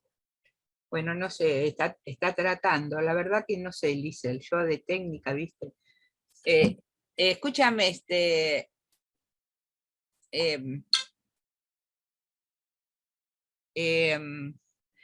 María Elena, ¿querés leer el resumen de, aunque sea de Rodolfo, hasta que le demos lugar a ella? Sí, eso era lo que quería hacer, por Sí, eso quería perdón, leerlo primero. Bueno, Perdón. entonces hacemos unos minutitos de la lectura para darle también un espacio al trabajo que es muy interesante, el trabajo de Rodolfo Batagliese, ¿no? Pero eso es simplemente la lectura del abstract y algunos puntos, sí, que me parece que habría que incluirlos. El trabajo de Rodolfo se llama Historias Cruzadas. Estados Unidos, Taylor, es el director de una película del 2011. Y dice, una mirada cinematográfica sobre las múltiples facetas de la violencia hacia las mujeres afroamericanas en los Estados Unidos. ¿Sí? Acá entonces leo el abstract de Rodolfo.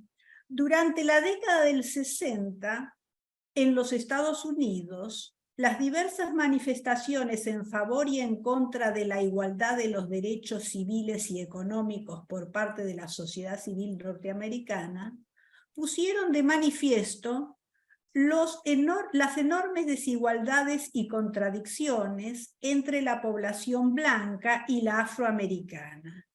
Las representaciones fílmicas en Historias Cruzadas, este es el nombre del film, sobre dichas desigualdades y contradicciones, son visibilizadas en el ámbito doméstico, en la interacción conflictiva entre las empleadoras blancas y las empleadas negras. La mirada que nos aporta este film amplía el enfoque social, cultural y político que habitualmente se tiene sobre este periodo. Y acá explicita Rodolfo, dice, el propósito de este trabajo es analizar las múltiples formas que adquiere la violencia hacia las mujeres afrodescendientes en los Estados Unidos a partir de sus representaciones en el film Historias Cruzadas de Taylor del año 2011.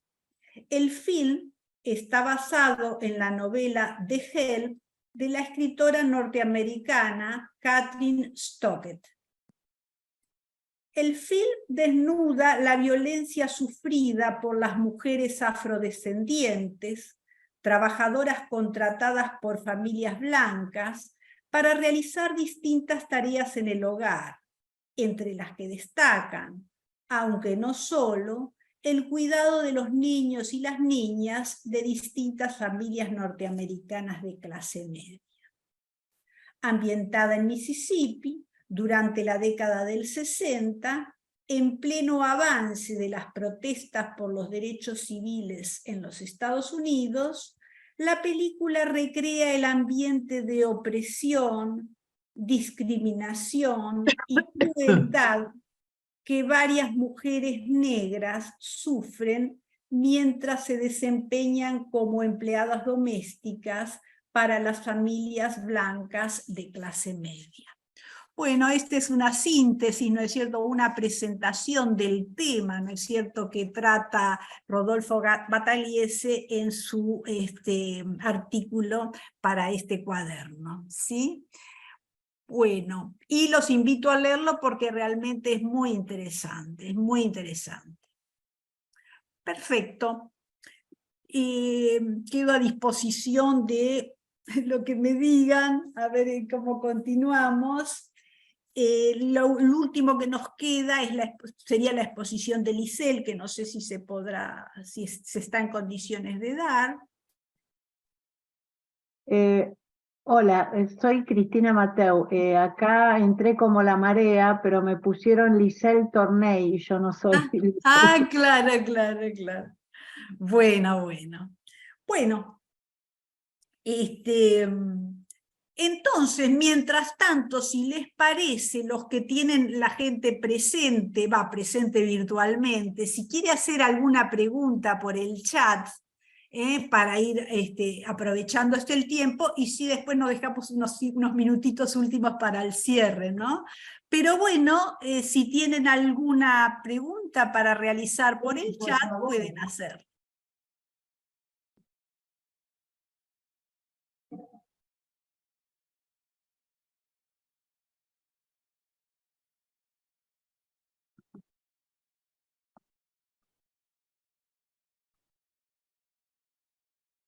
Hola, buenos días. ¿Me escuchan? Te escuchamos. Bueno, cuando ustedes me digan, ahora parece que estoy Entonces, desmuteada. perfecto, Lisel. Entonces dejamos las preguntas, que la gente las vaya haciendo para el chat, pero te damos este espacio para que vos presentes tu trabajo. ¿Te parece? Sí, me parece. Bárbaro, bárbaro. Buenos días a todas y todos, y lamento muchísimo estos inconvenientes que, bueno, nos dejan así como sin muchas posibilidades de operar. Pero bueno, ahora al menos se habilitó la voz, así que voy a ir rapidito porque estimo que tengo, no sé cuántos, si sigo teniendo los 15 minutos previstos o no. Rápidamente, mi trabajo es sobre la película Camila de María Luisa Bember, película de 1984. Un poco quise mirar la película como una afirmación que hizo Michel Desertot ya hace más de 20 años, donde planteaba que una acción simbólica, como en este caso, una producción cinematográfica, más que hacer, señala imposibilidades que están pensadas pero no desarrolladas. Y en este caso me parece que el film de Bember es un indicador de esto, nos muestra tensiones experimentadas en la vida de las mujeres y poco formuladas aún en una Argentina postdictatorial, porque la película es exactamente de mayo de 1984, muy poquitos meses después de retornada la democracia. Así que para ir rapidito, comento que se trata de un film histórico, dado que sus protagonistas fueron mujeres y hombres reales, y los acontecimientos más significativos que se narran también tuvieron lugar efectivamente en la provincia de Buenos Aires, cuando era gobernador de la misma, Juan Manuel de Rosas, entre los años 1835 y 1852. Estos acontecimientos se ubican en 1847 y 48. Bember es la primera realizadora feminista, la primera realizadora reconocida. Ella era públicamente feminista desde 1970, cuando fundó junto con otras mujeres la Unión Feminista Argentina. Eran mujeres que tenían un amplio acceso digamos que tenían amplios recursos culturales, y en ese sentido accedían a escritos y discusiones que estaban circulando en Europa, fundamentalmente Inglaterra y Francia, y también en los Estados Unidos, en torno a la cuestión de las imágenes de las mujeres en el cine. Bember había realizado antes que Camila otros films, algunos documentales como El mundo de la mujer en 1972 y Juguetes en 1978. Ahora, en 1984, cuando hace Camila, ella adscribe a lo que era la segunda ola del feminismo, que planteaba sintéticamente lo personal es político. Y el film lo que va a hacer es enfocar el funcionamiento de las relaciones de poder en el ámbito privado. Las búsquedas de los movimientos feministas en función de ampliar las posibilidades de las mujeres en la década del 70 y del 80 en Argentina también en otros países latinoamericanos, así como en Europa y Estados Unidos, muestran indicios de cambio en las condiciones de visibilidad. Y estos indicios de cambio tienen un amplio marco de intercambio entre todos estos países. En América Latina, básicamente Argentina y México, en Estados Unidos, con Teresa de Lauretis, por ejemplo, que está una semióloga italiana residente en Estados Unidos. Hay acá toda una discusión muy álgida y muy amplia al respecto. En ese sentido, ¿cómo lo formula María Luisa Bember en esta película? ¿Cuál es su hilo narrativo? En principio, las primeras escenas del film, que suelen anunciar el tema central de la narración, en este caso, Ana Perichón de Vanderbilt, que es la abuela paterna de Camila O'Gorman, ella estaba casada justamente con el militar irlandés O'Gorman, que había participado del lado de los invasores ingleses en las invasiones de 1806 y 1807, y una vez producida la derrota de ellos, él huye. Por otro lado, Liniers era virrey entre 1807 y 1809. Ana, la abuela de Camila, era francesa y había iniciado a los 21 años un vínculo amoroso con Santiago de Liniers, que en esos años él estaba viudo, quien había encabezado las tropas que habían logrado la reconquista de Buenos Aires de manos de los ingleses.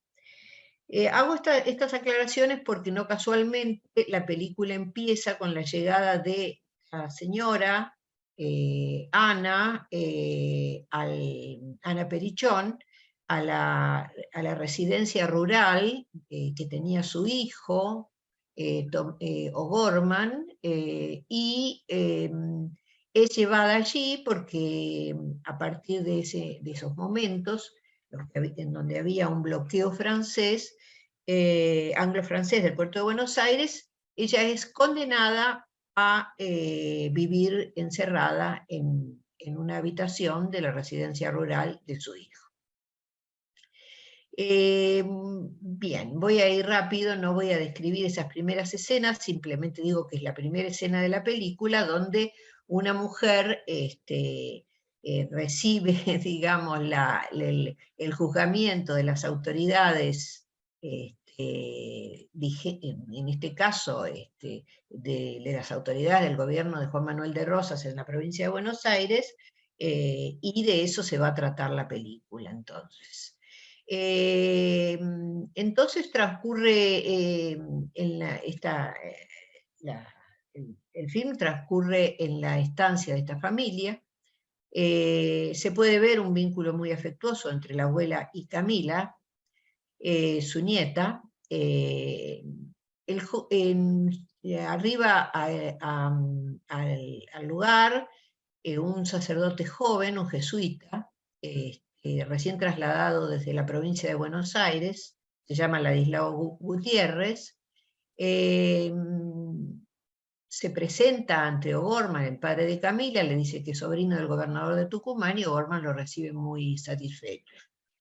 En medio de las actividades de la vida cotidiana, se ve en un momento del film a un librero que le entrega a Camila un libro semi-envuelto.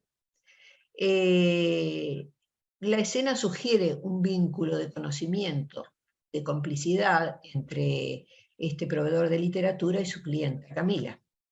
El hermano de ella ve la entrega del libro, se lo quita a Camila, se lo entrega a su padre. Bueno, inmediatamente después se ve la cabeza cortada del librero colgada en la plaza pública del lugar. El sacerdote recién llegado, en su sermón, desde el púlpito de la iglesia, interpela la violencia en torno a los hechos ocurridos. En el almuerzo, el padre de Camila se manifiesta indignado frente a las palabras del sacerdote. Camila se posiciona a favor del sacerdote, su padre la echa del almuerzo. Perdón, Lisel, podrías redondear, disculpanos, ¿no? Pero se achicó un poquito el tiempo, ¿viste? Y tendríamos que ir cerrando. Y yo quisiera cerrar un poco con algunos agradecimientos. Disculpa la desprioridad, pero bueno, no es culpa nuestra, ¿no? Fíjate si podés cerrar, así podemos culminar el coloquio. ¿Puede ser? Bueno, más que cerrar, porque casi que recién lo estoy abriendo, más que cerrar, voy a hacer un comentario, en todo caso, para invitarlas a leer el artículo que publicaban los cuadernos de cine, porque, o sea, la idea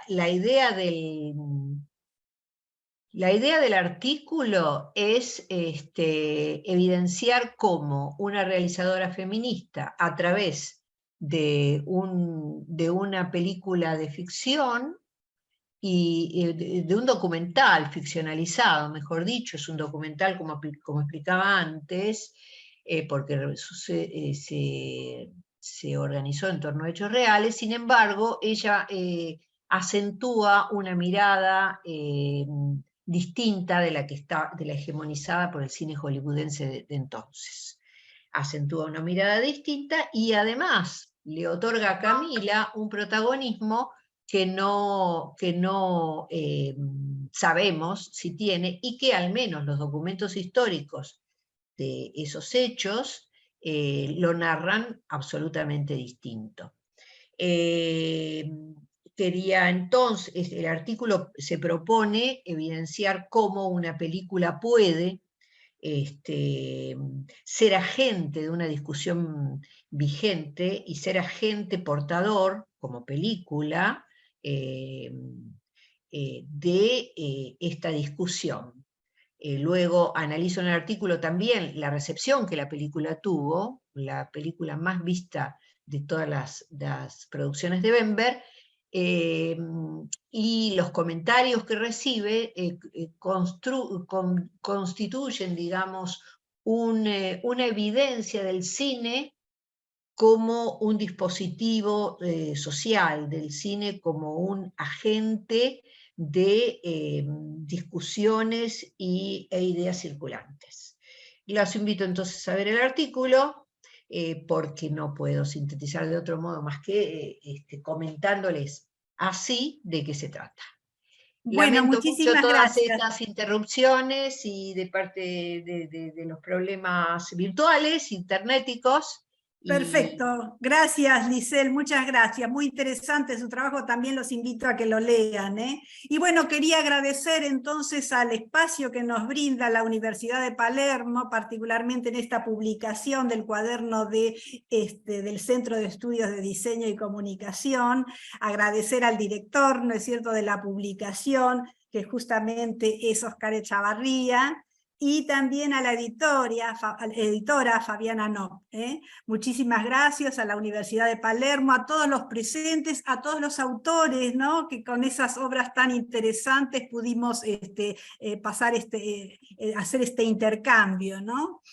Y bueno, invitarlos para el próximo, creo que habrá un próximo cuaderno, después van a recibir noticias nuestras para darle continuidad a este evento tan interesante, ¿no?, que nos brinda la Universidad de Palermo. Muchísimas gracias. No sé, no ha habido tiempo para las preguntas. Vamos a ver entonces en otra instancia el próximo coloquio si podemos tener también un espacio para el intercambio con la gente que asiste.